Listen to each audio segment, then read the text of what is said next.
ORLA is the Oil Region Library Association. They chose that name with the forethought of wanting to be a county-wide library system in the future. And at that point, it was more of just a wish.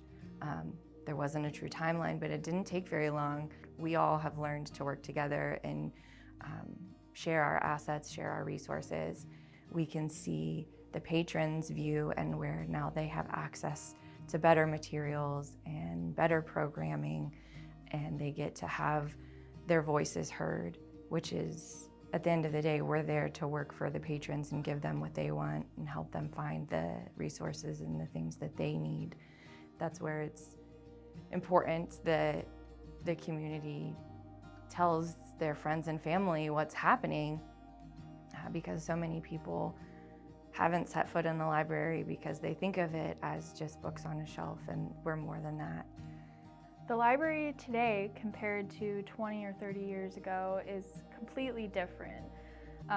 When you walked into the library 20 years ago, you would probably get shushed, you would probably be encouraged to find a spot and stay there. Today, you walk in and you're greeted by a friendly face. You're encouraged to check out all of the different things we have to offer. You're always offered help by a staff member. You're offered a space where you can gather with fellow community members. You're offered an extensive 3-library-wide collection of materials.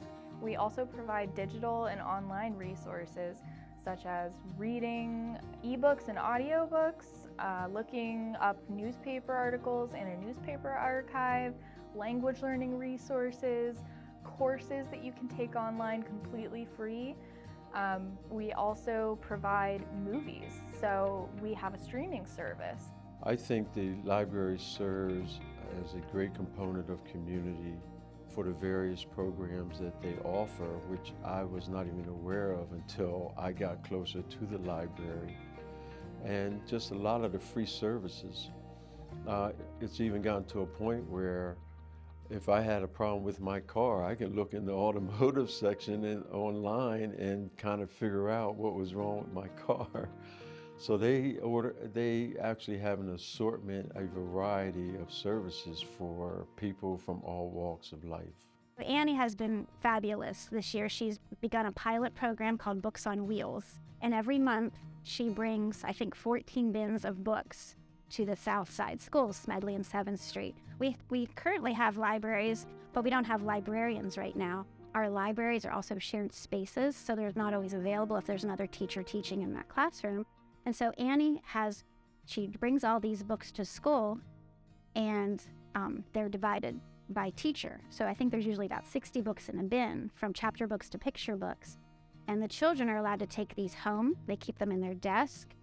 There's nothing more special than a library book. I think an educated population certainly is an asset to the business community, and the library does so much in that with bouncing babies and children's book hour, 2 events a week there. They participate in GED education, providing the space for that, internet access for those that don't have the internet, online resources, tremendous array of services that most towns just simply don't have. It's really a tremendous asset to our community. I think for the business community and the education community, we provide a strong foundation educationally to help out both students in school, but also people in the workforce, in business, providing an amazing number of reference and background material for them. And I don't mean just print resources, again, electronic resources, everything from car mechanics to legal services.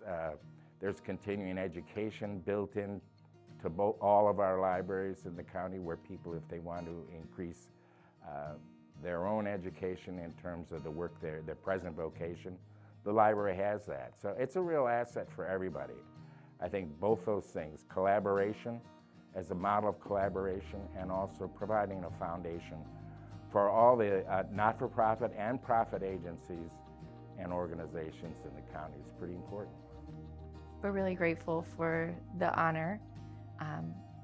I don't feel like I have much to do with it. It really has to do with Dan and all of the staff across all 3 branches, the other board members who volunteer their time and their energy, also the friends of the library, those organizations help us, and all of the patrons that come in with their ideas and their support, and it's something that I think it's a great honor, and it's nice to see them get a pat on the back.